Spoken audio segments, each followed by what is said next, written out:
안녕하세요. 네. 자, 여러분들 오늘 그 기초 강의 첫 강의인데요.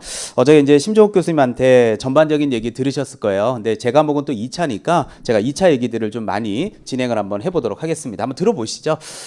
올해도 시험 끝나고 나서 우리 여러분들 그 에듀윌 홈페이지에 이렇게 들어오면 Q&A 있잖아요. 여기 오면 이제 질문하는 난이 있거든요. 거기 질문하는 난에 보면 이제 뭐 저한테 합격해서 너무 그동안 고마웠다 하는 글들도 있지만 안타까운 글들이 많아요. 그래서 하나 두 개 모자라면 너무 속상하지 않겠어요? 여러분들 하나 모자라는 게 나아요? 많이 모자란 게 나아요? 아니 많이 모자라면 속도 안 상해. 뭐 어떡하겠어. 뭐 한 20개 모자라면 그냥 경험이었던 거지. 근데 사람이 하나가 모자라면요. 이거 환장할 노릇이에요. 이게 지금. 그래서 도와달라. 당신들은 강의만 하고 우리의 안타까운 마음을 왜 이 신청은 안 도와주냐. 그래서 제가 하도 하나 모자란 분들이 있어서 저도 있지만 우리 중개사법 같이 강의하는 장석태 교수님, 한병현 교수님, 이제 내년에는 임종성 교수님도 한 분 더 오시는데 이렇게 세 분이 올해는 이제 진행을 했거든요. 그래서 이 세 사람이 모여가지고 각자 다 풀었어. 다 풀어가지고 쥐잡듯이 풀어가지고 이 신청감을 찾아내려고 했는데 없어요. 이 신청감이. 근데 없는데 도와달래. 그 없는 걸 어떻게 도와줘? 내가 볼 때는 이 신청감이 안 돼. 그래서 세 명이 각각 풀었어. 자기가 각자 다 풀어서 셋이서 다 의견 조합을 해봤어요. 근데 없더라고요. 그러니까 이렇게 한 문제가 모자라는 그런 부분들이 왜 생기느냐. 제가 하는 말을 여러분들이 저하고 이제 첫 대면이니까 뭐 다 뭐 지 말이 맞다 그러겠지라고 하시겠지만 지금 제 말을 믿어보시고 이렇게 세월 지나면서 한번 진짜 느껴보세요. 진짜 임선정이 마이크 들고 헛소리 하는지 들어보시죠. 자, 그래서 여러분들 그 과목에 대해서 잠깐 설명을 드리면 어제 우리 심정욱 교수님한테 들었던 민법이라는 과목, 또 우리 이영방 교수님한테 배우는 부동산학 개론이라는 게 있고요. 그 다음에 이제 제가 강의하는 과목은 2차예요. 그래서 제가 지금 강의하는 과목이 공인중개사법 및 중개실무입니다. 그래서 이 중개실무는 잠시 후에 제가 말씀을 드릴게요. 자, 그리고 우리 그 김희상 교수님이 강의하시는 공법이라는 거 있고요. 그 다음에 이제 공시법. 그 다음에 이제 세법 이렇게 정리해서 볼 수 있는데 공시법은 또 우리 배상윤 교수님 등기법이라는 거하고 공간구조법 그거 이제 과거의 내용으로 따지게 되면 지적법이라고 하는 내용이에요. 자, 그런데 이게 문항수 배점 어제도 들었겠지만 민법이 배점이 40개 개론이 40개 그 다음에 공인중개사법 실무 40개 공법이 40개 그 다음에 공시세법 요거는 같이 묶어서 40문제가 나오는데요. 공시법이 24개 그 다음에 세법이 16개 이렇게 시험을 봐요. 근데 이게 과거에 지금부터 2년 전까지만 해도요. 1교시에는 이걸 봐요. 1교시.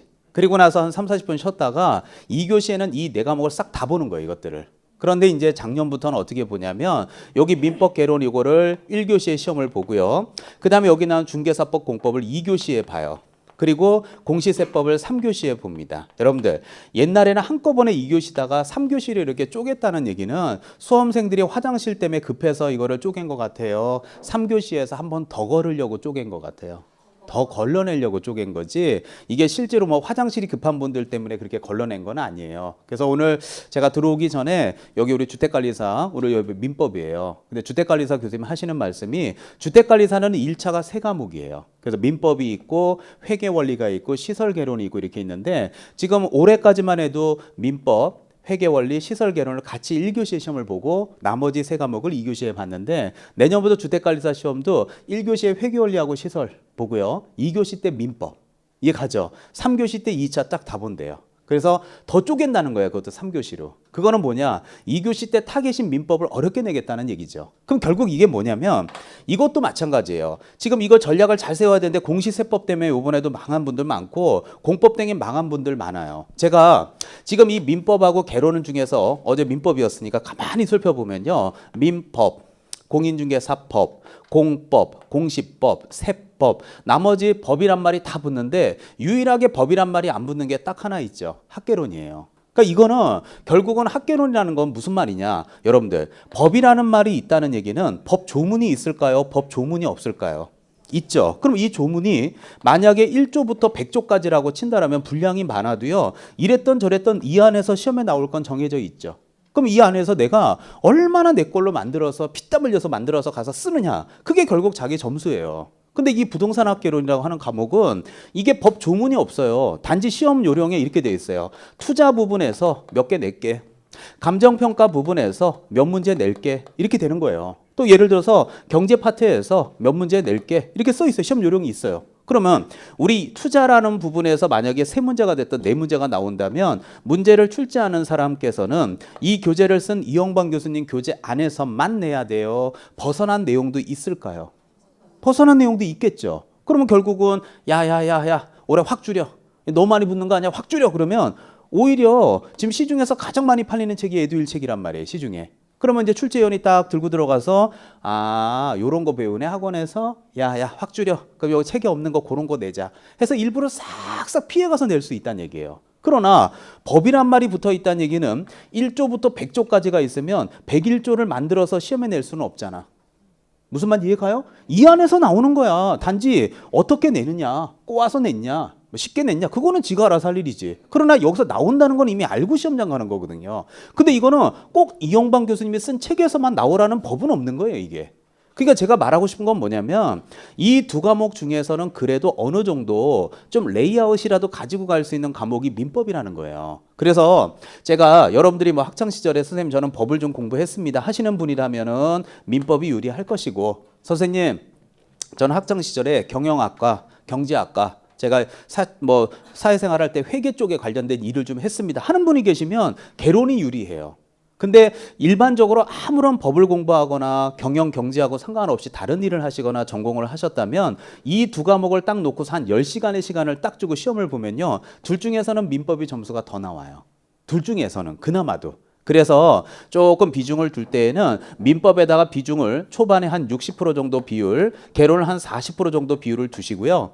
근데 저는 개인적으로 2차를 강의하는 강사 입장에서 볼 때는 저는 개론보다는 민법에다 비중을 70%, 개론에다가 비중을 30% 정도 비고 공부를 하셨으면 좋겠어요. 왜 저는 이렇게 민법 교수님은 뭐 이런 얘기 하셨을 수 있죠. 초반에 민법 편하게 공부하세요. 그럴 수 있지만 제 입장에선 그렇지 않아요. 왜? 1차를 편하게 공부하면 2차가 점수가 안 나오는 게 문제가 아니라 1차가 점수가 안 나오면 2차는 채점을 안 해요. 그러면 제가 1년 동안 강의한 게 아무런 소용이 없는 쓸데없는 마이크 들고 떠든 게 되거든요. 그러면 결국은 왜 선생님은 민법의 비중을 더 두라고 하느냐? 심정욱 교수하고 다르죠. 왜? 지금 이 민법이라는 과목이 이렇게 뒤에 보면 공인중개사법 및 실무 부분 나오는 거 보이죠? 실무에서 민법 맨 뒤 민사특별법 들어보셨죠? 주택임대차보호법, 상가건물임대차보호법 이해 가시죠? 실권리자 명의등간한 법률 이 파트에서 문제가 3개에서 4문제가 나와요. 민법 그대로. 그러니까 민법을 잘하잖아요? 그럼 제가 하면서 10점 먹고 가요. 그대로 똑같이 출제해요. 또 민법 186조 뭐라고 돼 있는지 아세요? 부동산에 관한 권리 변동은 등기해야 효력이 발생해요.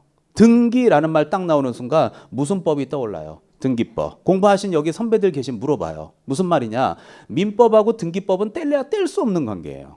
민법을 잘해하고 등기법 내오는 거지 개론을 잘한다고 해서 중개실무나 등기법에 영향은 전혀 안 미쳐요. 또 민법과 관련된 부분을 잘하면 세법이나 공법에도 영향을 미쳐요. 그러니까 저는 2차 강사인 입장에서 볼 때에는 두 과목 중에서 지금 개론은 제 과목에 지금 최근 10년간 나온 적이 한 번도 없는데 민법은 너무 잘 나와요. 제 과목에. 그러면 1차, 2차를 동차 합격하는 방법은 1차 과목 중에서는 어디다가 비중을 두는 게 훨씬 좋아요. 민법이야. 지금 초반에. 그리고요. 2차도 내가 얘기해 줄게요.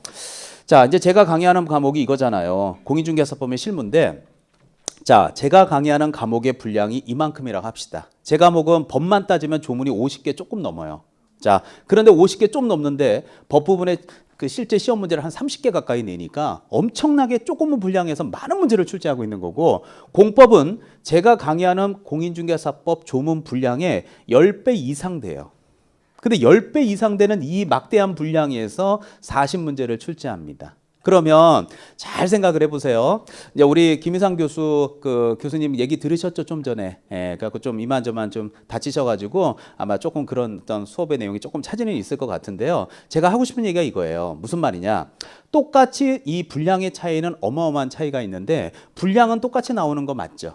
2차에서 가장 많은 문제가 출제되는 두 과목이잖아요. 그러면 생각해 보세요. 조그만한 분량이지만 문제를 많이 출제하다 보니까 이 부분은 문제가 치사해요. 낼 게 없으니까. 무지하게 치사해요. 저 욕 많이 먹어요. 근데 제가 치사하게 강의하니까 출제위원들이 치사하게 문제를 내는 게 아니라 기출문제가 치사하게 나오기 때문에 학원에서 치사하게 강의를 하는 거예요. 그러니까 그거에 대한 펀더멘털한 부분은 의심하지 마시고 그냥 그런가 보다 하고 넘어가세요. 제가 치사한 게 아니에요. 문제가 다 그래. 근데 공법은요, 그럼 안 치사해. 근데 공법은 좀 덜 치사한데 분량이 너무너무 많아. 그럼 이거는 결국은 치사한 게 아니라 분량으로 죽이는 거야. 그럼 여러분이 한번 생각해 보세요. 치사하지만 달달달달 외워서 고득점 가실래요? 뭐가 나올지 몰라서 막연하게 그냥 헤매고 다니다가 어떻게 그냥 시험장에서 떨어지고 오실래요? 아니, 선택을 해. 내가 이제 하고 이제 들어갈 거야. 왜 치사한지 바로 얘기해 줄게요. 예? 자, 그러니까 한번 생각해 봐. 치사하면 뭐 어때? 아니, 뭐 시험만 붙으면 되는 거 아니에요? 그러니까 치사해도 그냥 치사한 대로 공부해. 예를 들어서 서명 또는 날인이야? 서명 민 날인이야? 뭐 이런 거 물어봐요. 치사하지. 근데 뭐 어때? 나올 거 뻔히 보이면 치사해도 열심히 외워서 졸업하면 되는 거지. 어차피 이게 자격증을 따기 위한 공부잖아요. 그래서 제 과목은 치사반 쓰고 이 과목은 분량이 너무 많아서 애우다 죽어버려요. 그러니까 이거를 이렇게 생각하면 돼. 봐봐요. 그래서 제 과목은 한 70점 정도 이상을 맞고 공법은 50점 정도를 맞추라고 제가 이렇게 얘기를 해도요. 그냥 사람들이 이렇게 보면 내가 올해도 한두 개 떨어진 사람들 보면 공법을 고득점 맞으려고 맨날 공법 공부만 해. 여기도 있을 수 있어. 그리고 중개사법 열심히 안 해. 그러니까 결국 나중에 중개사법 끝나고 나서 보면 중개사법 그나마 70 넘었는데 공법 원하는 점수 안 나와가고 또 떨어지는 거야. 기다리세요. 그래서 결국은 이 두 개의 비중을 이렇게 놓고 보면 1차에서 합격하는 방법은 민법으로 개론 커버하는 게 제일 좋아요. 올해 29회 시험 문제는 어떻게 나왔냐면 민법하고 개론 중에서 민법이 어려웠어요. 올해 29회 시험은. 여러분은 몇 회예요? 30회죠. 그럼 30회면은 민법이 또 어려울 것 같아요. 이번에는 개론이 어려울 것 같아요. 올해는 개론이 어려워.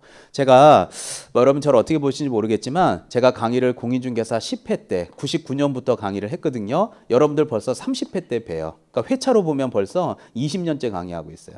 그동안 수많은 학원에서 수많이 지금 20년째 한 해도 쉬지 않고 강의를 해왔거든요.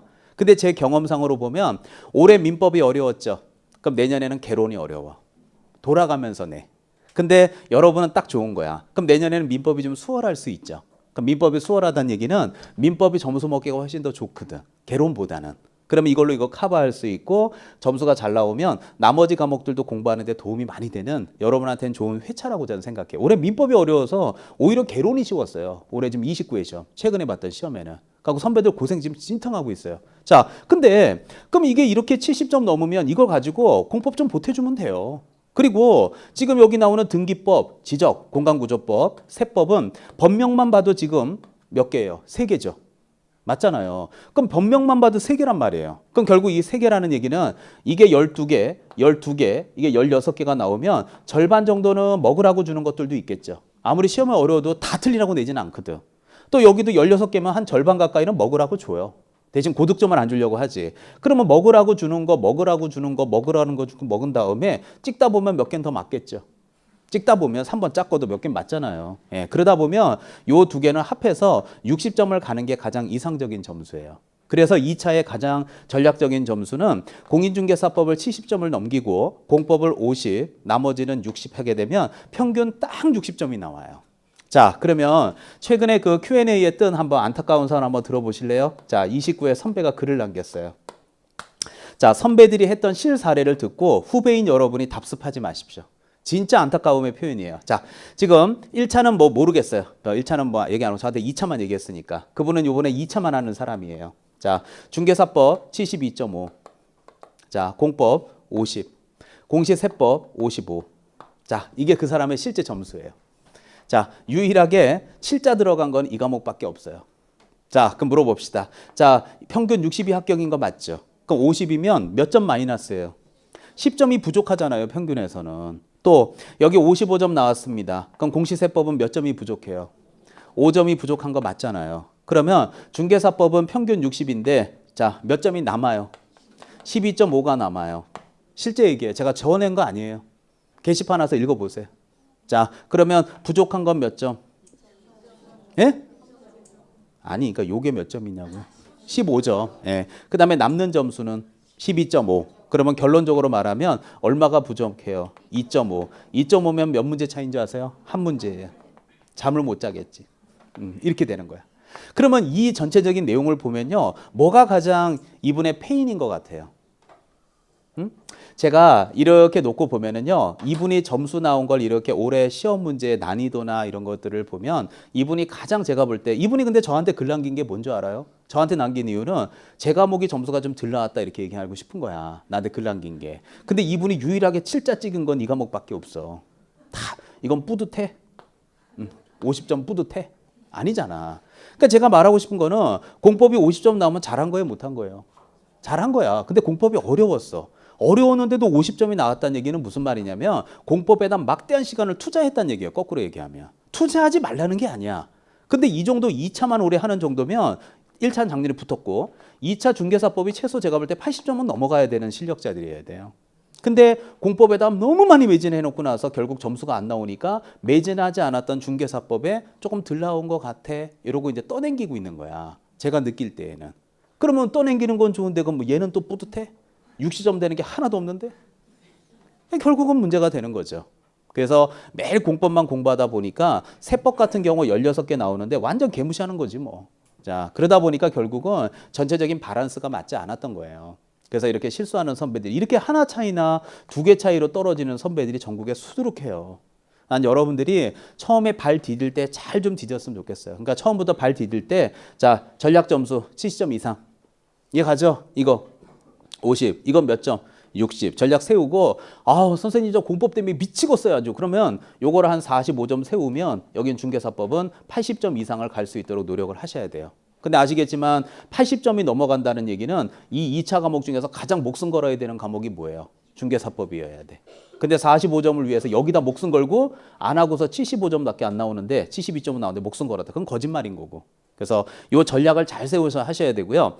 자, 그러면 이 중개사법 및 실무 이 부분을 어저께 우리 민법도 마찬가지지만 1년의 어떤 하나의 과정에 대해서 제가 설명을 좀 드릴 테니까요. 자, 듣고 판단하십시오. 자, 오늘 여러분하고 저하고 첫 대면 하고 있습니다. 자, 이제 드디어 11월 달, 12월 달까지 이렇게 해서 요게 기초 강의를 나갑니다. 기초 강의는 오늘 받고 있는 기초서 있죠. 그거 갖고 진도 나가요. 자, 그 다음에 1월 달하고 2월 달이 있죠. 자, 그래서 요 2월 달까지 이렇게 해서 기본 강의 나가고요. 자, 지금 작업하고 있어요. 기본서 12월 말에 이제 기본서 받으실 거예요. 그거 가지고 기본 강의를 출제합니다. 시험 나갑니다. 그 다음에 이제 3월 달, 4월 달, 5월 달, 6월 달 이렇게 되는데 보통 이제 이렇게 뭐 2월 지나고 나서 이제 3, 4, 5월 요게 석 달 또는 한 10주 요 정도 해가지고 여기 심화 수업을 나갈 거예요. 자, 요것도 기본서로 나갑니다. 대신에 여기 심화 수업 때는 심화가 뭔지 알죠? 수업이? 네, 그래서 심화 수업 때에는 아무래도 조금 내용이 어려우니까 판서 또 필기하랴 수업들이라 힘드시니까 저도 마찬가지고 우리 선생님들이 서브노트 있죠. 서브노트를 이렇게 제공해 줘가지고 필기 웬만한 거 다 해서 암기할 수 있도록 최선 노력 다 해드릴 거예요. 그래서 정리 다 해드릴게요. 그 다음에 이제 이렇게 5월달, 6월달 여기에는 뭘 하느냐? 요약 강의해요. 요때는 뭘 하느냐? 요약집으로 하는 거죠. 그리고 나서 이제 쭉 가서 이제 7월달, 8월달 가면 여기는 문제집해요. 그래서 요때 문제집은 어떻게 나오는 거냐면 단원별 문제집이에요. 그래서 단원별이란 얘기는 만약에 오늘 일장 총칙을 배우잖아요. 그럼 여러분들 봐봐요. 제가 지금 총칙 내용을 설명할게요. 칠판지우개는 분홍색이다 라고 배웠죠. 예를 들어서. 그럼 칠판지우개는 분홍색이라고 배웠죠. 배우자마자 바로 문제 풀어요. 자, 1번 문제. 다음 중 칠판지우개의 색깔은 맞는 것은 1번 분홍색, 2번 파란색, 3번 빨간색. 정답 1번. 그러면 듣고 바로 푸는 거 맞죠? 풀려요, 안 풀려요? 풀리죠. 안 풀리면 사람이에요, 아니에요? 사람 X예요. 자, 바로 풀려요. 그러니까 문제 풀면 너무너무 쉬운 거야. 근데 한 달이 지나고 풀면 이게 분홍색이었나 빨간색이었나 슬슬 헷갈리기 시작해요, 이제. 그래서 이제 그런 것들을 하기 위해서 9월 달에 딱 가게 되잖아요. 그럼 이때는 동형 모의고사라는 것을 해요. 그래서 이 모의고사는 어떤 형식이냐면 학원을 딱 오시면 저 뒤에 있는 시계를 여기다 딱 세워놓고 오시면 10시에 시험지 나눠드려요. 나눠드리고 10시부터 10시 50분까지 풉니다. 그 자리에서 바로 답 불러드리고 남은 시간 동안 해설해드려요. 실제 시험처럼. 그리고 마지막으로 이제 드디어 10월 마지막 주 토요일 날 시험장 가십니다. 그때 요때는요, 뭐 특강 같은 거 해갖고 하루짜리 정리, 2주까지 정리 이렇게 해서 이제 10월은 뭐 거의 끝난 거죠, 뭐. 자, 그러면 1년의 과정에서 있잖아요. 여러분들 지금 이 11월 달에 이렇게 오셨기 때문에 지금 여유 있다. 사실 우리 에듀윌의 그 가장 큰 장점이자 단점이 그거예요. 무슨 말이냐면 우리 전체 그 공인중개사 사이트 중에서 가장 퀄리티 높고 잘 돼 있는 게 에듀윌 사이트예요. 그러니까 이게 동영상이 업그레이드가 잘 되고 화질도 좋고 뭐 여러 가지 내용들이 좋기 때문에 지금 11월 달에 오신 여러분들 중에서 요번 주 한번 다녀보고 다음 주부터 뭐 힘든데 어떻게 와? 집에서 동영상이나 봐야지 라고 생각하시는 분 여기 계시지 않아요? 그럼 만약에 오늘 학원을 안 왔다 그러면 정말 10시에 동영상 켜가지고 보고 있을까요? 그건 네 생각이에요. 안 켜요. 언제 켜요? 날 잡아서 켜요. 날 잡아서 언제 키느냐? 주말에 켜요. 그것도 정배속으로 봐요. 1.4배속으로 돌려요. 1.4배속으로 돌려요. 빠르면 1.6배속으로 돌려요. 그래서 빨리 봐요. 근데 저한테 맨날 글이 떠요. 네가 너무 말을 빨리 해서 네 거는 못 돌려요 이러고. 네 거는 자체 1.4배속이야. 근데 제가 강의하는 걸 1.4배속으로 돌리면 어떻게 되는 줄 알아요? 한번 들어보실래요? 자, 1.4배속 이렇게 돼. 제 강의를 자 들어보세요. 자, 오늘은 1장 총칙에 대해서 배우는 총칙은 재정 목적과 용어 예정이야 중개재산물이 있는데 재정 목적은 이만저만저만 하고 용어 예정에는 1번이 중개고 2번이 중개업이고 3번이 중개재산물. 중개라는 건 그 밖에 권리에 득실 변경을 알선하는 거고 중개는 다른 사람의 의뢰 일정한 보수 중개를 업으라는 것을 말하면 이게 1.6배속이야. 4배속. 이거 듣고 있어. 그래갖고 이거를 24강을 토요일하고 일요일날 졸면서 다 들어. 라라라라라라라라라라라라 다 들어. 다 듣는다니까 진짜. 그리고요 다음날 문제를 풀어봐. 문제를 풀어봐. 풀려요. 좋은 경험이야. 안 풀리지. 그러고서 인터넷에 글을 띄워요. 선생님 저는 선생님 강의를 다 봤는데 왜 점수가 안 나와요? 이게 에듀윌의 단점이야. 그러니까 뭔가 뿌듯한 게 있잖아. 못 오면 어때? 동영상 보면 되지. 요번 주 못 보면 어때? 다음 주에 보면 되지.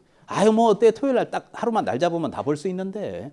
그렇게 따지면은요. 강의 다 보면은 점수가 바로 나온다 그러면요. 학교 다닐 때 개근상장 타면 다 서울대 가겠네. 한 번도 선생님 수업을 안 받았으면 다 서울대 가네. 그게 아니라 수업을 듣는다고 해서 점수가 나오는 게 아니라 그 수업을 듣고 그거를 자기 걸로 만드는 시간이 충분히 필요하잖아요. 근데 이게 날 잡아갖고 울랄랄랄랄라 그것도 빠른 배속으로 봐갖고 무슨 점수가 나와. 그러니까 이게 안 되는 거예요. 그러니까 제가 말하고 싶은 거는 11월, 12월에 요때 지금 와서 한두 번 들어보고 그러지 마시고 학원에 오실 분들은 와서 계속 들으시고 동영상을 하시는 분들은 꾸준히 시간을 재서 규칙적으로 봐야 돼요. 근데 이게 실제로 이 동영상을 규칙적으로 본다라는 게 이게 보통 의지적으로는 힘들어요. 실제로. 자, 그래서 여기 11월, 12월이 주어지는데 요거 잠깐 플러스 알파로 넣어놓고 한번 얘기해 봅시다. 자, 여기 1월부터 해서 6월까지 여기 몇 개월이에요? 6개월이죠. 자, 그럼 여기 6개월이라는 시간이 있어요. 이 6개월 동안 이론 수업이 진행이 됩니다. 그 다음에 7월, 8월 이제 문제집 시작하는 거 맞잖아요. 자, 그럼 물어볼게요. 자, 왼쪽에 뭐 지저분하게 썼지만 과목이 토탈 몇 과목이에요? 그냥 뭐 큰 레이아웃으로만 봐도 6과목인 거 맞죠? 그런데 요거 잠깐 빼고요. 1월부터 시작해서 6월까지 몇 개월이에요? 6개월이죠. 그러면 논리적으로 생각해봐. 6개월이라는 시간 동안 6과목을 끝내야 돼. 근데 지금 민법 기본서 준비 중인데요. 민법 기본서 책을 딱 받으면 볼륨이 600에서 700페이지 정도 돼요. 딱 요만해요, 두께가. 개론도 이만해요. 그러면 6개월 동안 한 달에 한 과목씩을 끝내는데 한 과목의 볼륨이 600에서 700페이지야. 그러면 한 달에 한 과목 끝낼 수 있어요? 책도 못 읽어요. 책도 못 읽어요. 그런데 지금 여러분은 여유가 있어. 대충 왔다 갔다 하면서 어떻게 해보려고. 그러다가 이제 3, 4월 달 되면 불똥 뻥 튀겨가지고 아닌가벼 하면 선생님 제가 2차는 내년에 할게요. 그럼 그동안 뭐 하고 다닌 거야? 그때 가서는 늦은 거야. 그래서 제가 하고 싶은 얘기는 11월 달에 지금 이렇게 덤으로 주어지는 이 아까운 시간을 활용하시란 말이에요. 여러분이 생각할 때는 봐봐요. 11월이면 지금 내년 10월이면 시간 많이 남은 것 같죠? 전혀 많이 남지 않았어요. 전체적인 그 캐리컬럼을 놓고 보면 진짜 타이트해요. 저는 마음이 급하거든. 여러분이 그렇게 생각할까 봐. 그래서 제가 제안할 테니까요. 그냥 저를 믿으시고 제가 이 강의만 20년째잖아요. 저를 믿고 하세요. 무슨 말이냐면 11월, 12월 달 이 두 달 정말 부담 없이 아직까지 시험에 대한 프레셔가 없이 부담 없이 공부할 때 1차 공부만 열심히 좀 하세요. 2차는요. 절 포함해서 공법, 공시, 세법 다 있잖아요. 그냥 수업만 듣고 복습하지 마세요. 그냥. 수업만 듣고 그냥 그런 가벽으로 넘기라고요. 그리고 집에 가서 비중을 두는데 민법 개론 2과목만 하세요. 근데 선생님 전 2개 할 시간도 없어요. 지금 수업 끝나면 바빠요. 그러면 민법 한 과목이라도 하세요. 그래서 지금 우리 심정욱 교수야 그렇게 얘기할 수 있지만 제가 그래도 2차를 강의하는 제 입장에서 볼 때는요. 민법 기초서만 갖고 보기에는 너무 분량이 없잖아요. 그러면 작년에 기본 강의라든지 이런 것들도 있죠. 기초 강의. 그런 것들도 그 캐리컬럼에 맞게 한 번씩 이렇게 참고도 좀 해보시고 본인이 또 노력도 해보시고 이런 과정들이 가장 부담 없이 공부할 수 있는 시점이 저는 여기 기초 강의라고 생각을 해요. 무슨 말 이해 가시죠? 그러니까 하나만 물어보고 마무리합시다. 자, 어떻게 전체적인 1년 캐리컬럼 보니까 시간이 많이 좀 여유 있는 것 같아요. 타이트해요. 굉장히 타이트해요. 6과목 기본서 받아보면 그 책 두께와 6개월을 생각해보면 아닌가벼 라는 생각이 확 들게 돼요. 그때 가서 근데 제가 우리 공개 설명회 때도 많이 얘기하는 건데 제발 부탁이니까 여러분은 지금 이 11월에 2점을 갖고 있는 사람들인데 선배들 중에서 제일 불쌍한 사람들이 언제인 줄 알아요? 3월 달에 오는 사람들이야. 3월 달에. 3월 달에 오게 되면 왜 불쌍하냐? 특히 더 불쌍한 사람은 5월 달에 오는 사람이야. 5월 달 오는 사람을 기준으로 얘기해 줄까요? 5월 달 오면 2달 안에 어떻게 해야 돼요? 2달 안에. 6과목을. 끝내야 되는 거 맞죠? 그럼 2과목을, 6과목을 2달 안에 끝내요. 맛만 봐요. 맛만 보지. 그러면 문제집반으로 바로 와. 그럼 문제 풀려요. 답안지 깔고 동그라미 쳐요. 답안지 깔고 동그라미 치는 거예요. 그리고 나서 그게 끝나고 나면 모의고사를 봐요. 시계 딱 놓고. 그 모의고사 보면 점수가 나와요. 매주 쇼크의 연속이에요. 내가 이거밖에 안 돼. 학교는 32.5. 민법 37.5. 두 개 합해서 100도 안 돼. 자, 쇼크의 연속이에요. 그럼 10월달 시험장은 합격해요. 좋은 경험이었어요. 좋은 경험이었어요. 그러나 기본서도 읽어봤고 문제집도 풀어봤고 특강도 들어봤고 모의고사도 다 해봤어. 그러면 자, 좋은 경험 했죠. 그러면 어떻게 다음 연도에는 겸허하게 자, 지금 기초 강의부터 와서 들어요. 내가 기초를 들을 짬밥은 아니에요. 아니 물어보는 거야. 어? 내가 지금 기초 듣게 생겨서 지금 특강까지 다 들은 사람인데 라고 생각하고 기초부터 와요. 또 심화부터 시작해요. 심화부터 시작해요. 그럼 심화부터 들어. 그래 심화부터 듣자. 그래서 정신 차렸네. 2달 일찍 왔고. 예. 그러면 자 작년 교재로 봐도 돼요. 교재를 또 사야 돼요. 또 사야 돼요. 그러면 겸허하게 사요. 이놈의 학원은 책만 팔아먹어요. 또 욕을 해요. 그러면서 또 넉 달 안에 6과목을 다 읽지도 못해요. 책만 산 거야. 그러면 역시 점수는 조금 더 작년보다 나오겠지만 그런 점수면 학원만 2년 다닌 거야. 그래서 어떻게 해가지고 1차를 붙어요. 어떻게 해가지고. 그러니까 1차를 붙었어. 그럼 물어볼게요. 2차는 자 내년에 해야 될 거 아니에요. 그럼 삼수예요 벌써. 네. 그럼 삼수라고 얘기해요. 처음 왔다 그래요. 처음 우린 다 처음이잖아. 우리 처음 아는 사람이 없어. 다 처음이야 우리는. 자, 예, 그래서 1차를 붙었어. 자, 2차 다시 시작해야지. 어떻게? 이제는 기초부터 와요. 또 심화야. 도대체 왜 기초는 안 들어? 언제 들어? 어떻게? 기초부터 와요. 또 심화 들어요. 뭘 또 심화야? 이제 기초부터 들어야지. 자, 그래서 이제 11월에 기초를 들으러 왔다 치자. 얼마 웃긴 줄 알아요? 제가 강의를 너무 오래 했나 봐. 너무 많이 봐서 그래. 자, 그럼 이제 삼수생이잖아. 왔잖아. 근데 오늘 학원을 처음 온 사람들이 있죠. 그럼 이 사람들이 민법이나 개론 듣고 어려워. 나 못 알아먹겠어. 그럼 이제 이 사람이 그 얘기를 딱 듣는 순간 자기 옛날 생각 나지 않겠어요? 그죠? 예. 그럼 어떻게 그러려니 하고 넘어가요. 뒤에 불러서 과외를 해요. 일로 와봐. 내가 가르쳐 주겠다고.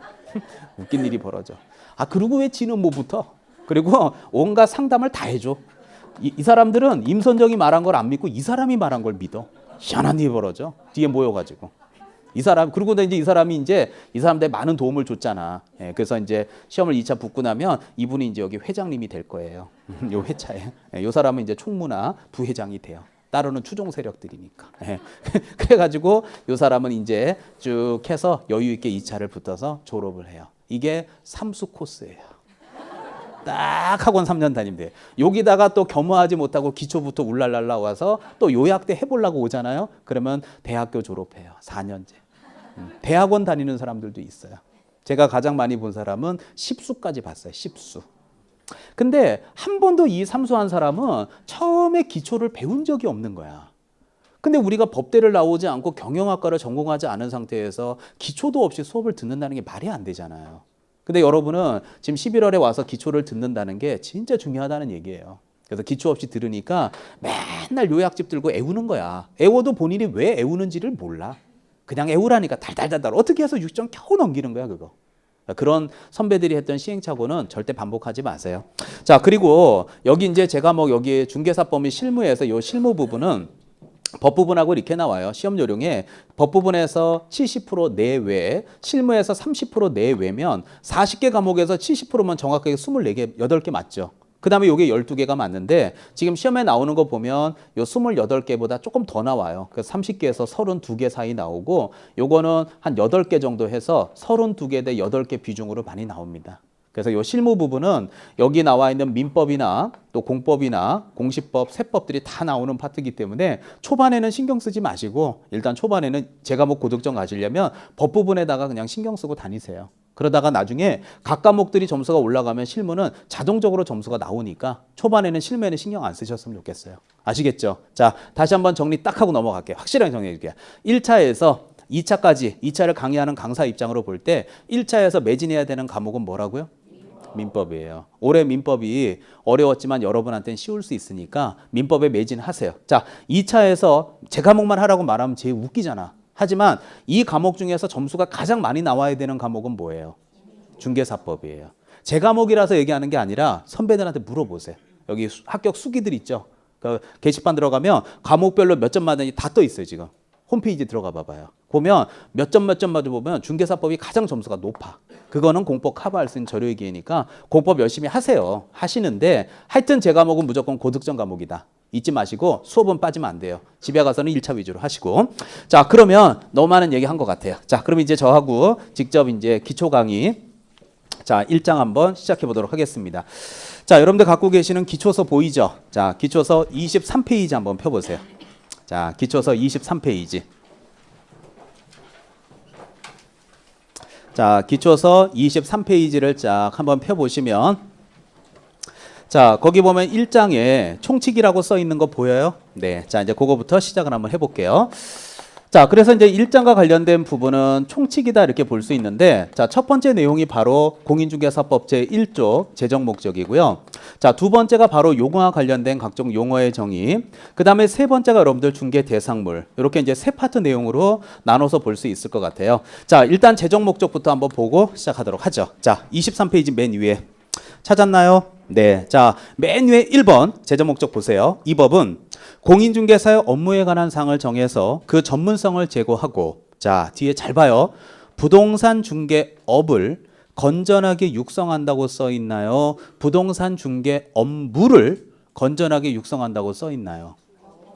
업이라고 써 있죠. 제가 아까 얘기했죠. 시험 문제 조문이 짧으니까 치사하게 나온다고. 치사 빤스라 그랬죠. 그럼 뭐라고 내냐면 부동산 중개 업무를 건전하게 육성하기 위해서 이 법을 제정하였다 나오면 치사하죠. 근데 그게 답이야.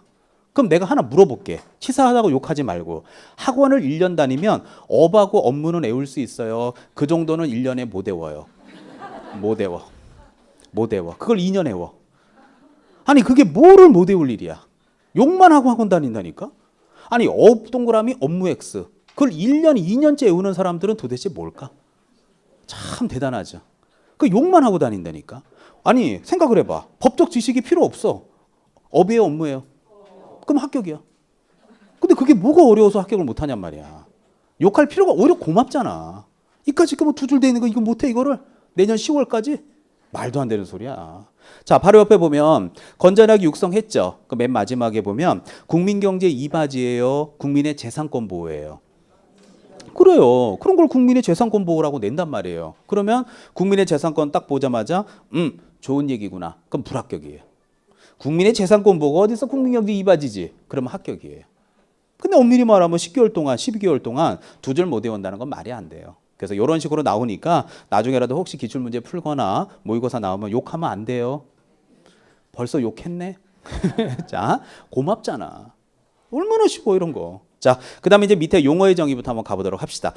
자, 여러분들 그 용어의 정의에서 이제 가장 첫 번째가 쌍가로 1번에 이제 제가 중개라고 쓸 텐데요. 자, 중개 한번 읽어보고 얘기하죠. 자, 거기 보면 23페이지 정가운데 중개 읽어볼게요. 중개라 함은 법 제3조 규정에 한 중개대상물 보여요? 네. 자, 중개대상물 밑줄. 자, 중개대상물 밑줄. 자, 띄시고 거래 당사자 간의 매매 교환 임대차 옆에 보니까 그 밖의 권리 득실 변경 있죠. 자, 그 밖의 권리 득실 변경 밑줄. 그다음 맨 마지막 줄 끝에 보면 알선이란 말 써 있죠. 알선 밑줄. 자, 그래서 중개라는 말이 딱 나오면요. 첫 번째가 법이 정하고 있는 중개 대상물이라는 표현이 첫 번째 요소로 다가와야 돼요. 그 다음에 이제 두 번째 요소가 매매교환 임대차는 시험에 안 냅니다. 여기서 나오는 게 그 밖의 권리의 득실 변경, 그 밖의 권리. 마지막으로 세 번째가 알선이라는 말이 써 있는데요. 제가 하는 얘기가 그거예요. 학교 다닐 때 법을 전공하거나 공부를 하셨다면 밑에 보충 박스 한번 보시죠. 자, 보충 박스 보면 저당권과 유치권이 중개 대상에 해당하는지 여부라고 써 있는 거 맞죠? 그런데 여러분들 저당권이다 유치권이라는 표현이 어디 나오느냐? 전부 다 민법 시간에 배우는 표현이에요. 제가 좀 전에 뭐라 그랬어요? 2차 강사인 제 입장에서 볼 때는 저당권하고 유치권은 개론책에 안 나와요. 이해 가요? 나와도 저당권은 표현이 나오는 거지 저당권을 배우는 게 아니라고요. 이영방 교수님한테는. 이 저당권에 대한 거 유치권에 대한 얘기를 강의하는 건 심종욱 교수님이란 말이에요. 그러니까 1차에서 저당권하고 유치권에 대한 공부가 완전히 되어갖고 2차를 보러 오면 이 2차 책이 너무너무 수월한 거야, 책이. 그래서 내가 1차 공부를 하라 그러는 거예요, 지금. 자, 제가 여러분들 그 밑에 보면 보충 박스에 1번 저당권이 중개 대상에 해당하는지 여부라고 써 있죠. 제가 읽어드릴 테니까 여러분들 제가 그 네 줄을 읽는 걸 잘 듣고요. 야, 나 이거 무슨 말인지 금방 알겠어. 그럼 내일부터 학원 안 와도 돼. 혼자 해. 근데 딱 읽고 뭔 소리야요. 수업 빠지지 마. 자, 제가 읽어볼게요. 한번 봐봐봐. 자, 보세요. 저당권이 중개 대상에 해당하는지 여부 읽겠습니다. 금전 소비대차 계약은 중개 대상이 아니다. 따라서 이를 알선함을 업으로 하는 것은 중개업이 아니다. 하지만 부동산에 대한 저당권 설정을 알선을 업으로 하는 것은 그것이 설령 금전 소비대차 계약의 부수에서 이루어졌다 하더라도 저당권 설정 계약 자체를 알선하는 것이 몸으로 중개업에 해당한다. 읽었죠? 자, 오늘 학원 안 왔어. 지금 혼자서 책 피고 앉아 있어. 지금 커피 먹고. 이해가 가요, 안 가? 근데 친구 카톡 왔네. 커피 한 잔 먹게 나오라고. 어떻게? 그래도 안 나가요. 일단 나갔다 와. 네, 나갔다 오늘 공부 끝난 거 아니야. 그러니까 이게 결국 공부가 여기서 끝나는 거예요. 그래서 결국 이 말을 모르는데, 자, 하지만 이제 수업을 들으면요, 되게 수월하다는 거 느낄 수 있습니다. 자, 저를 잠깐 보시죠. 자, 그래서 제가 필요한 거고, 그래서 이제 수업이 필요한 거예요. 자, 예를 들어 볼게요. 금액은 작게 할게요. A가 이렇게 주택을 갖고 있는데 주택이 한 3억짜리라고 칠게요. 근데 이 주택을 이렇게 C라고 하는 개업공인중개사. 제가요, 개업공인중개사라는 표현이 너무 길어서 수업 시간에 개공이 이렇게 표현할게요. 이 개업공인중개사라는 말의 뜻은 뭐냐면 사무실에 들어가면 대표라는 사장님이 있는 거 맞죠? 여러분들 학원 오시기 전에 문 열고 딱 들어갔는데 여기 사무실 안에 사장님이 있어. 중개업을 하는 사장님. 보통 우리 뭐라고 불러요? 아니, 사장님 맞는데 보통 뭐라고 부르냐고요. 중개업자 또는 뭐 공인중개사 이런 식의 표현을 하잖아요. 근데 정확한 법률 용어는 개업공인중개사가 정확한 용어의 정의예요. 과거에는 중개업자라고 불렀는데 여러분들 봐봐요. 중개업자라는 표현이 지금은 개업공인중개사라는 표현으로 바뀐 겁니다. 잠시 후에 제가 설명드릴게요. 미리 말씀을 드릴게요. 근데 왜 바뀌었냐? 여러분들 우리가 자격증을 따서 지금 하는 전문인이 되려고 하는 거예요? 자격증 없이 그냥 아무나 다 하는 거예요? 그럼요. 자격증을 따서 영업하는 전문인인데 야, 니네 남편은 뭐야? 세무사. 니네 남편은 변호사, 변리사, 회계사. 니네 남편은 업자. 우리는 업자가 돼. 업자. 시험 붙으면 업자가 되는 거야. 그럼 어떻게 더 전문성이 느껴져요? 사기꾼 냄새가 나요. 우리는 업자가 되잖아. 업자. 시험 이렇게 어렵게 해서 1년간 열심히 하면 업자가 돼요. 업자. 남들은 변호사, 세무사, 회계사, 변리사 이렇게 부르고 우리는 업자. 좀 웃기지 않아요, 이거? 이게 좀 이상하잖아. 아, 이게 전문성이 없잖아. 그래서 여기 뒤에다 사자를 넣어서 공인중개사라는 말을 쓰는데 사실 여러분들 공인중개사의 정확한 뜻은 자격증만 취득하면 다 공인중개사예요. 나는 이 용어의 정의가 없어졌으면 좋겠어요. 여러분들 이제 11월 달에 합격자 발표가 날 겁니다. 그리고 12월 달에 우리 에듀윌에서 이제 합격자 모임을 할 예정인데 중요한 거는 자격증을 딴 사람을 공인중개사라고 뭐 하나 부르는지 모르겠어요. 근데 부르는 표현이 있기 때문에 공인중개사 중에서 자격증을 따서 집에 가만히 보관하면 그냥 공인중개사가 되는 거고 사무실을 오픈하면 사장님이 되면 무슨 공인중개사? 개업공인중개사. 근데 이 표현 자체도 나는 웃겨. 물어볼게요. 변호사라고 불러요? 개업변호사예요? 아니 난 진짜 물어보고 싶어 진짜. 니네 남편 뭐야? 개업변호사. 니네 남편은 개업세무사. 라고 말하지 않잖아. 근데 우리는 개업공인중개사가 돼야 돼. 공인중개사가 되는 게 아니라. 이것도 나는 웃겨. 근데 이것도 말이 너무 길어. 그래갖고 제가 예를 들어서 길게 해볼게. 어떤 분은 저한테 그래요. 야, 개공이가 뭐야? 무슨 우리가 개야?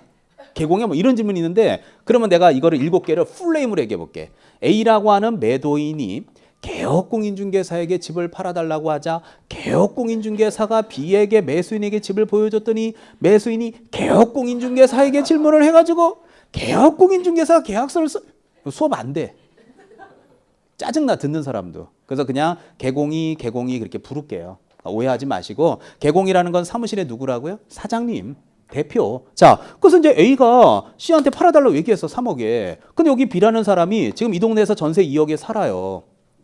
그런데 전세금 또 올려달라 그러는 거야 집주인이. 미리 연락 왔어요. 지금 내년 2월에 계약이니까 아예 저기 매수인 저 세입자님 한 3천 정도 올릴 예정이니까 뭐 미리 얘기해드리는 거니까 알고 계세요. 근데 B가 미치겠다. 아니 집을 사자 그냥. 이거 뭐 매년 올려달라니 미치겠다 해주고. 그러니까 전세 2억이라는 금액이 있으니까 와서 집 좀 보여달라고 왔을 수 있죠. 그래서 이제 이 동네 저 동네 다 보고 다녔어요. 2억짜리 집을.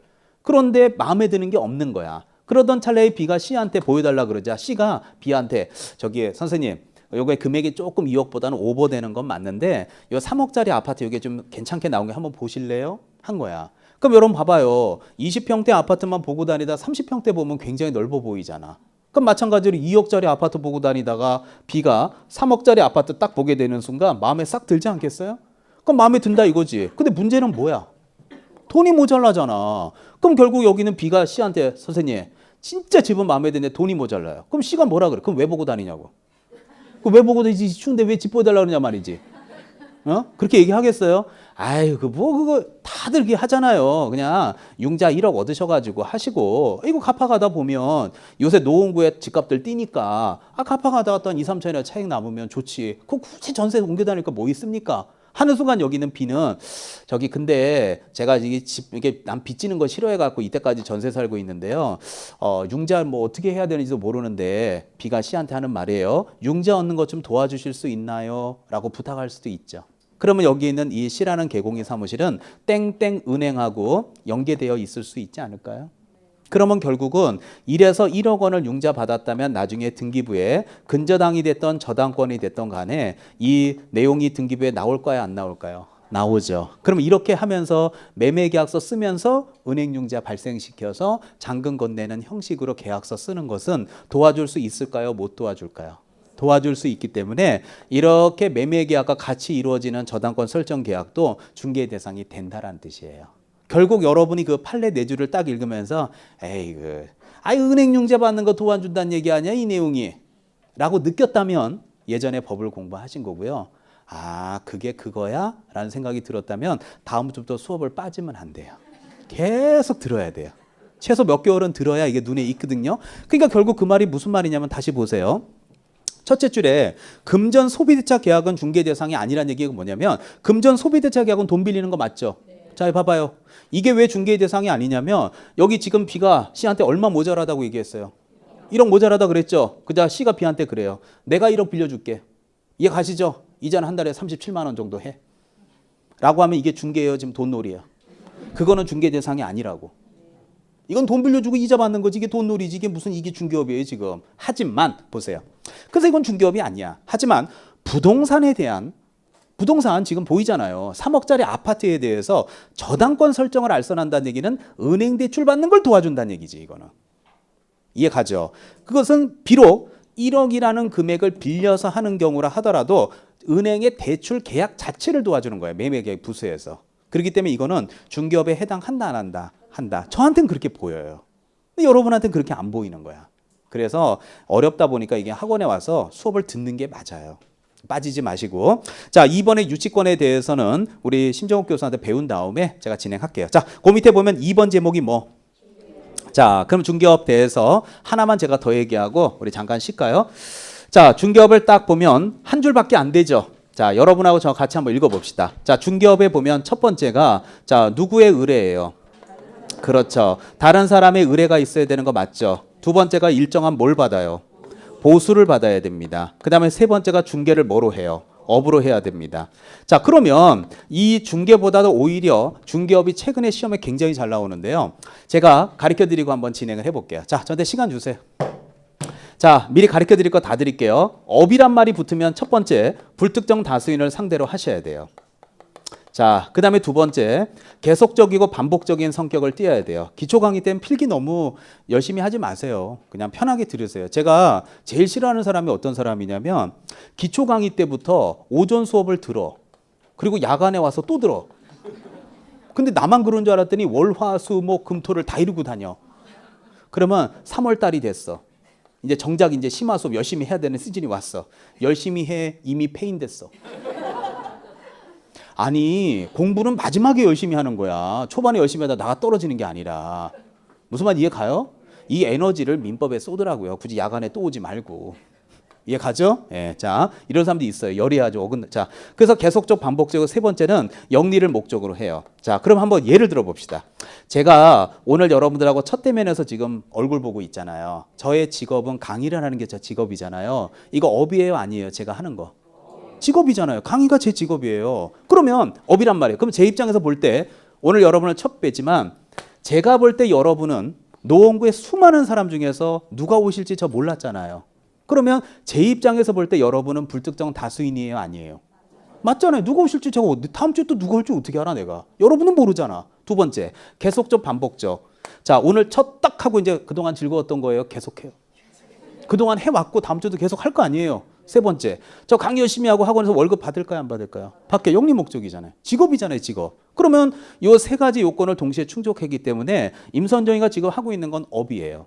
그래서 요 3박자를 다 충족시키게 되면 이게 중개업이 되는데, 자, 최근에 29회 때 33만 명이 응시하지만 그 중에서 10% 20%는 다 걸러져요. 그러면 선배들이 떨어지는 선배들은 바보냐? 제가 지금부터 여러분한테 50% 확률로 대답할 수 있는 기회를 드릴게요. 자, 이게 중개업인지 아닌지를 한번 판단해 보십시오. 아주 쉬운 샘플 한번 들어볼게요. 제가 개인적으로 차를 좋아해요. 그래서 이제 중고자동차 보러 다닐 기회가 좀 많았는데, 자, 예전에 그 수원에 뭐 특정 단지까지 얘기하면 좀 그러니까, 자, 수원에 큰 중고단지가 있더라고요. 매매 단지가. 근데 거기 한번 갔는데 한 5년 됐나? 근데 와, 진짜 넓더라고요. 네, 수원에서 굉장히 제일 큰 것 같은데, 근데 그 중고자동차 이제 딜러분이 계시더라고요. 그래서 제가 갑자기 차 보다가 궁금해졌어요. 이 넓은 매매 단지에서 한 달에 차를 가장 많이 계약을 하는 사람은 도대체 한 달에 몇 대를 팝니까가 갑자기 궁금해졌어요. 그랬더니 그 중고자동차 딜러분이 저한테 하시는 말씀이, 박이 바로 옆 사무실에 있는 사장님이 한 달에 보통 차를 50대에서 60대를 판대요. 어마어마하죠. 예, 그래서 궁금해졌어. 아니, 그러면 남들은 한 달에 10대 뭐 5대 하기도 벅찰 텐데, 와, 어떻게 이렇게 많이 해요? 그랬더니 광고비 엄청 써. 한 달에 광고비만 2천만 원씩 쓴대요. 그래서 아, 광고를 대단히 많이 하시는구나. 그런 걸 그때 느꼈죠. 그러면 이제 제가 이 중고자동차 딜러 한 달에 50대를 파는 분을 드디어 만났어. 자, 이 사람이 김 사장이라고 칠게요. 자, 이 사람이 그분이에요. 한 달에 50대 차를 팔아요. 근데 이분이 광고비를 한 달에 2천만 원씩 쓴다는 얘기는 광고비를 쓴 것도 있지만 기존 거래처들도 좀 있을까요, 없을까요? 아, 있겠지. 고객 확보 관리 잘하겠죠. 좋은 차 나오면 사시라고 연락도 하고 관리 잘하니까 한 달에 이렇게 많은 차를 팔겠죠. 그러던 찰나에 고객들이 많은데 그 고객 중에 한 사람이 박 사장이야. 자, 박 사장이 수원에 땅을 갖고 있어요. 근데 여기는 박 사장이 김 사장한테 연락했어요. 어이, 김 사장, 박 사장님, 왜 또 차 바꾸시게요? 아, 그게 아니라, 나의 수원에 땅이 있는데 이거 좀 팔아주라. 너 아는 사람들 많잖아. 예, 많죠.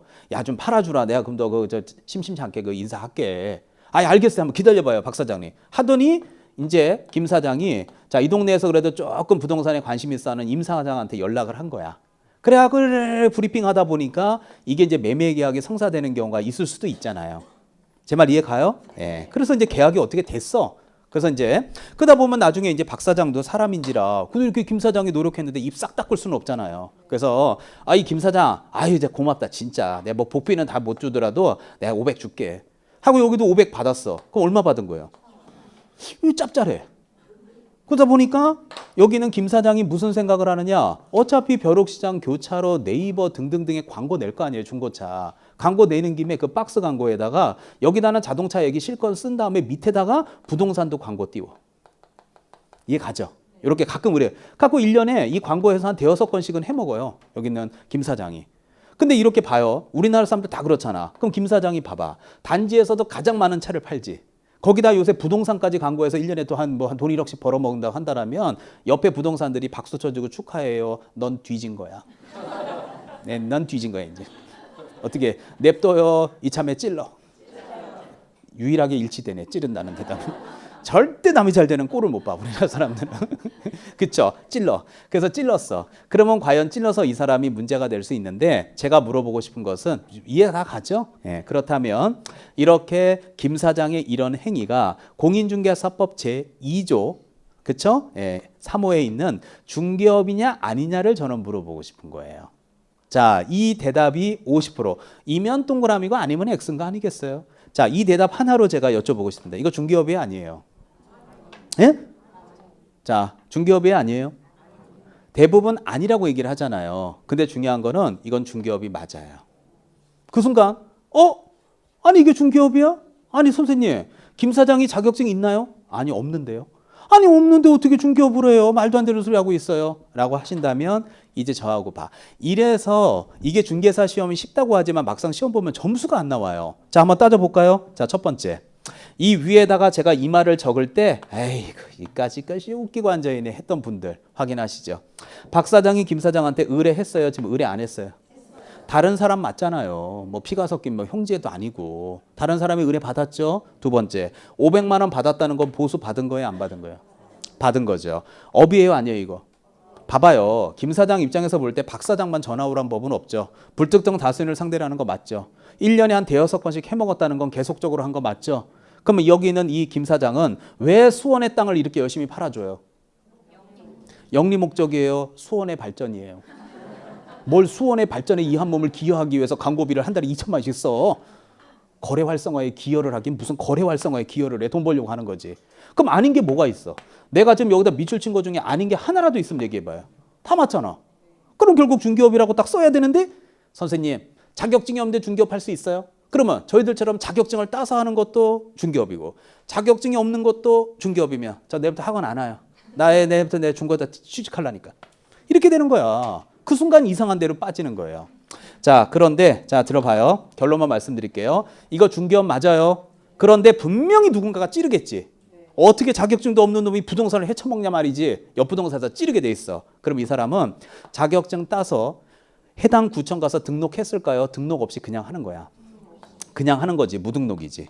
그럼 이 사람은 무등록 중개업자가 되는 거 맞죠? 그러면 찌르게 되면요. 3년만 갔다 오면 돼요. 3년 이하의 징역 또는 3천만 원 이하의 벌금이에요. 자, 그 순간 잘 봐요. 그 순간 법적인 논리가 지금 성립이 안 되는 거야. 자, 결론 말할게요. 중개업이에요? 중개업이 아니야? 중개업인데 처벌은 받는 거야. 근데 이렇게 이해가 돼도요. 끝나고 집에 갈 때 되면 야 친구야 왜? 아니 웃기다. 왜 중개업으로 본 다음에 처벌을 하냐? 중개업이 아니라고 그러고 처벌하면 되는 거 아니야? 근데 왜 중개업이라고 그러고 처벌을 해? 난 이게 이해가 안 가. 하고 좀 이따 옆에 동료하고 얘기할 거야. 그때 동료가 나도 이해 안 가. 떨어져 앉으라고요. 그러니까. 도움도 안 되는 씨 둘이 앉아갖고 씨 마음만 편해갖고 자 그럼 또 이해시켜. 나 이해시키는 건 잘해. 자 그러면 일단 중개업인데 처벌한다 그랬죠. 자 그럼 예를 들어 볼게요. 자 이제 12월 달에 우리 이제 뭐 막년회들 많이 하실 거예요. 자 그냥 그렇다 치고 자 그냥 때가 때인 만큼 자 여기가 강남역 사거리야. 자 여러분들 회사에서 회식했어요. 그거 이제 친구하고 뭐 2차 3차 하다 보니까 여기 강남역 사거리라고 칠게요. 자 지금 새벽 3시 반이야. 자 여러분 나왔어. 이제 드디어 술 얼큰하게 취해갖고 집에 가야 될 거 아니에요. 갖고 택시 타고 여기 노원역까지 올라 그랬더니 아니 택시가 있겠어요 없겠어요? 그래갖고 뭐 따블 뭐 합승 뭐 했는데 차가 안 잡히는 거야. 아니 미치겠네. 이거 빨리 집에 가서 좀 자고 빨리 옷 갈아입고 다시 회사 나와야 되는데 미칠 노릇이에요. 그러던 찰나에 요 구석에 불법 자가용 영업하는 데가 있는 거야. 이해 가죠? 노원우정부 3만 원 이러는 거야. 4명 참 바로 출발한대. 어떻게 3만 원 주고 바로 타고 와요? 아니면 첫 지하철 뚫릴 때까지 밤을 새요? 아니 물어보는 거야 그냥. 타고 와요? 아니 타고 온다 그래야 수업을 할 거 아니야. 뭘 기다려. 실력이 없으면 센스라도 있든지. 자, 미치겠네. 첫날부터 이러네 지금. 자, 이거 앞으로 1년 어떻게 가져가냐. 자, 그래서 자격증 불법 자격증 탈 수 있죠. 아니, 타면 안 되겠지만 하여튼 왔어. 어디 와야지 집에 추운데 뭐 어떻게 있어요. 그래서 왔는데 노원역 앞에 딱 내리는 순간 자 단속반이 이 차를 단속에 걸린 거예요. 이 차가. 이해 가시죠? 걸렸습니다. 그럼 단속에 걸렸으면 물어볼게요. 자, 여러분은 지금 노원으로 와 있죠? 어떻게 다시 경찰차 타고 강남역으로 가요? 아니면 온 건 온 거야? 예? 온 건 온 거예요? 다시 안 가? 아, 그렇구나. 그리고 여기 불법 자가용 영업하신 분은 이만저만 해당 법률에서 처벌을 받지. 그럼 봐봐요. 지금 이렇게 무자격자가 도와준 거 맞죠? 일단 계약은 한 거야, 안 한 거야? 그러니까 일단 중개업으로 보는 거야. 만약에 중개업이 아니라면 임 사장이 땅 갖고 온 거 다시 넘겨줘야 돼. 그럼 무슨 말이냐? 다시 강남역으로 가야 돼. 잘 생각해 봐요. 그러니까 일단 계약 한 건 한 거야, 안 한 거야? 그러니까 중개업으로 일단 인정을 해. 대신 이 사람은 처벌 받아야지. 노원에 온 거야, 안 온 거야? 하지만 자가용 영업한 사람은 처벌은? 그거 똑같잖아. 그러니까 이걸 얘기하면 에이, 별것도 없네. 여기까지만 강의하고 나가면 어려워. 여기까지 얘기하면 강의를 되게 쉽게 잘하는구나. 우리는 이렇게 살아오고 있는데 학원에만 오면 수업이 어려워지는 거야. 지금 틀린 게 뭐가 있어? 이해 가죠, 제 말? 당연히 어떻게 또 강남역까지 또 가냐고, 그 새벽에. 그렇기 때문에 일단 중개업이냐 아니냐를 따질 때는 일단 중개업은 맞는 거예요. 불법 자가용을 타고 왔다 하더라도 일단 온 거는 온 거예요. 거래 안전을 보호하기 위해서. 그런 논리로 접근을 해야 돼요. 그러니까 이런 논리가 지금 이런 논리가 이렇게 법에서 접근이 돼서 자연스럽게 나오려면 최소 한 6개월 정도는 법 공부를 해야 돼요. 근데 우리는 법을 공부하지 않은 일반적인 입장에서 볼 때는 자격증 없는데 중개업 할 수 있겠어? 자격증 있어? 없죠. 그럼 중개업이 아니네. 이렇게 얘기하는 게 가장 정정적으로 학원 처음 온 사람의 대답이에요. 그래서 좀 전에 중개업이에요 라고 얘기한 사람도 있었잖아요. 그분은 처음이 아닐 수도 있었던 거야. 어디선가 듣고 임선정이 앞에만 처음이었던 거야. 자, 별로 내가 원하지 않는 스타일들이에요. 자, 그렇게 이해하시면 돼요.